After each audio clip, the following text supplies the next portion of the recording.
ರಾಜೀವ್ ಗಾಂಧಿ ಹಾಗೂ ದೇವರಾಜ್ ಅರಸು ಜಯಂತಿ ಆಚರಣೆ. ಸಮಾಜ ಸೇವಕರು ಹಾಗೂ ಯುವ ನಾಯಕರಾದ ಶ್ರೀ ಎಚ್.ಜಿ. ವಿರೂಪಾಕ್ಷ ಅವರ ಸಮ್ಮುಖದಲ್ಲಿ ಹೊಸಪೇಟೆ ಹಾಗೂ ಕಮಲಾಪುರ ಬ್ಲಾಕ್ ಕಾಂಗ್ರೆಸ್ ಸಮಿತಿಗಳ ನೇತೃತ್ವದಲ್ಲಿ ಮಾಜಿ ಪ್ರಧಾನಿ ಶ್ರೀ ರಾಜೀವ್ ಗಾಂಧಿ ಹಾಗೂ ಹಿರಿಯ ರಾಜಕಾರಣಿ ಮಾಜಿ ಮುಖ್ಯಮಂತ್ರಿ ದಿವಂಗತ ಶ್ರೀ ದೇವರಾಜ್ ಅರಸು ಅವರ ಜಯಂತಿಯನ್ನ ಶಾಸಕರ ಜನಸಂಪರ್ಕ ಕಚೇರಿಯಲ್ಲಿ ಗೌರವಪೂರ್ವಕವಾಗಿ ಆಚರಿಸಲಾಯಿತು.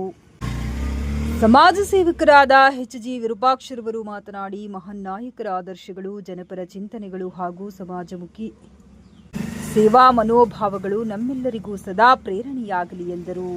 ಈ ಸಂದರ್ಭದಲ್ಲಿ ಹೊಸಪೇಟೆ ಬ್ಲಾಕ್ ಕಾಂಗ್ರೆಸ್ ಅಧ್ಯಕ್ಷರಾದ ಶ್ರೀ ಕೆ. ರವಿಕುಮಾರ್, ಕಮಲಾಪುರ ಬ್ಲಾಕ್ ಕಾಂಗ್ರೆಸ್ ಅಧ್ಯಕ್ಷರಾದ ಶ್ರೀ ಕೆ. ಅಲ್ಲಾಬಕ್ಷಿ, ಯೋಗಲಕ್ಷ್ಮಿ, ಅಬ್ದುಲ್ ಮಲ್ಲಿ, ವಕೀಲರಾದ ಶ್ರೀ ಮಹೇಶ್, ಚಪ್ಪರದಹಳ್ಳಿ ವೆಂಕಟೇಶ್, ಕಟಗಿ ಸಾದಿಕ್, ಅನಿತಾ, ವೆಂಕಟಾಪುರದ ಅಶೋಕ್, ಬಾಬು, ಸೋಮು, ರಘು, ಕನ್ನೇರಿ ಸೇರಿದಂತೆ ಕಾಂಗ್ರೆಸ್ ಮುಖಂಡರು, ಕಚೇರಿ ಸಿಬ್ಬಂದಿ ವರ್ಗದವರು ಹಾಗೂ ಸಾರ್ವಜನಿಕರು ಉಪಸ್ಥಿತರಿದ್ದರು. ಮಹಾನ್ ನಾಯಕರಿಗೆ ಗೌರವಪೂರ್ವಕ ನಮನಗಳು.